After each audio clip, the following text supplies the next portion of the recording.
Hello all. Today we're going to be unboxing Lincoln, a Martin Wallace game that's published by Worthington. Now, Martin Wallace has a few war games out there. His war games are different and unique. They have somewhat of a Euro feel or Euro mechanics, and this is no exception to those games. This is a new approach to the American Civil War. Lincoln is a fast-paced, card-driven strategy war game set in the American Civil War, allowing you to refight the entire war at a strategic level in under 2 hours. Gameplay uses area movement and area control with decks of cards providing your command choices and luck. There are no dice in Lincoln. So take a look at this. It is 2-player, 14 plus, 90 to 120 minutes. So let's get inside the box and see what we have here. Now, I play a lot of Euros and a lot of war games, so the marriage of those two is always something that is interesting to me. So get the box lid open there. Decent sized box. And whoa, that's the rules. Look at that. That's a relatively small rule book. There's my hand, and I don't have big hands, and that's a small rule book. So it is 19 pages. Of course, the back page is mostly blank. Page 18 is designer notes. So 17 pages. Actually, there's some questions in the back here. Explanation of card action. So about 14 to 15 pages of actual rules, and it's not not a large rule book at all. A little bit of stickiness there in the pages. So there's your components. So I know a little bit about this, not a whole lot. I just found this interesting. Have to admit, this is the time of year for sales, and Worthington had a sale that I picked up some of their games. Here's your unit counters. There's probably control, and then your combat units, the strength level, I imagine. It looks like there's some forts up there.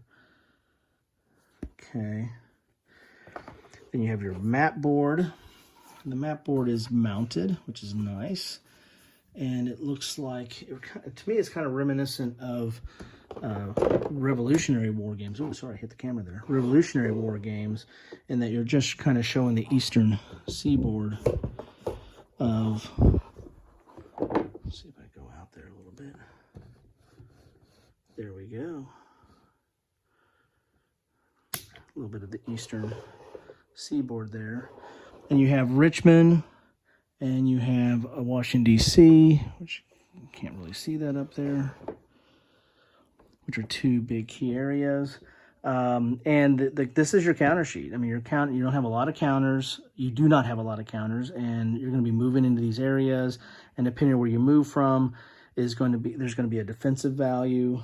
So this is tougher to attack from this area than it is from this area, because it's a +6, this is +2. So the counters are kind of marking what you control on the board. But the real key to this game is in the deck of cards. There's basically 2 decks of cards. Not sure what that is. There's basically 2 decks of cards, and the Union and the South, or the Confederates. And the Confederates deck starts off stronger, better. And the Union deck starts off weaker, but over time you're going to shuffle in more cards into the deck. And I think the Union shuffles, I think the game ends after the Union has done 3 times through their deck.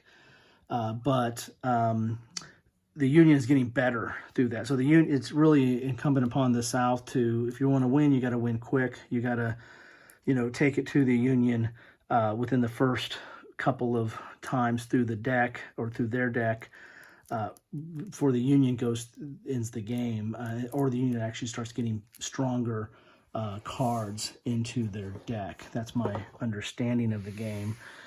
And then you have like a blockade, which is going to affect how many cards that I think the South has in their deck, or how many they have in their hand. So the blockade's going to affect that. And this is something that's kind of ahistorical, but this is Europe support, that if I think this moves down the track based on Confederate victories, and if they get so many victories, they can move down to a Confederate victory here because they got the support of Europe. Europe recognized the South. Not sure how accurate that is, but that is a portion of this game. It gives the South a way to win the game. Then I think there's automatic victory if Washington is taken by the South or Richmond is taken by the North. I need to read up on that. And then your cards are going to give you your control in the game. Basically, they're going to tell you how you can, what you can do during the turn and what maneuvers. And as I said, the South starts getting new cards that are weaker, some to the point that are, if you've ever done a deck builder, probably kind of just garbage cards that don't do really anything. And so you need to you got to move fast if you're the South. So I believe these are some of the Union cards. And then there's going to be, how you do reinforcements and how you bring units in and the like.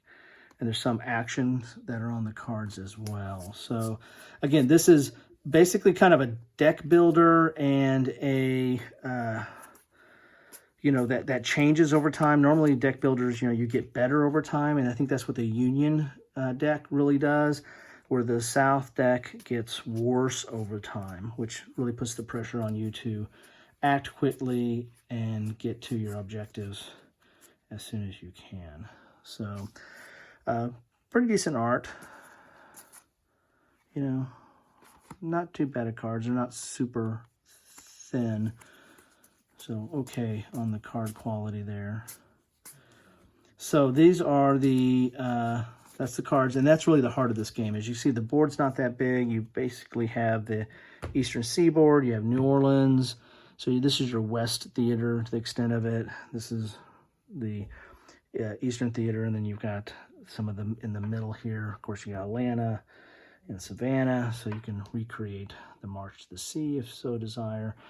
It has wooden counters here. I believe these are for these tracks, for the blockade track and for the Europe support track. I'm not sure what these cards are. I have to read up on that. Maybe there's just too much for the deck to wrap up. So that's what you get in the box. As I said, it doesn't look that complicated. They say you can play it in a couple hours, play the entire Civil War in a couple hours. Rulebook's not, it's not a big rulebook, both in its size and in its length. It's a relatively small rulebook there. So that's what you get in the box. Hopefully this was helpful. If you like it, please like. If you want to keep up on what I'm putting out, subscribe. Love to hear your comments. Love to hear what you're thinking, what you're playing, what you think about this game if you have this. If you're interested in this game, I hope this was helpful to you. Have a good one.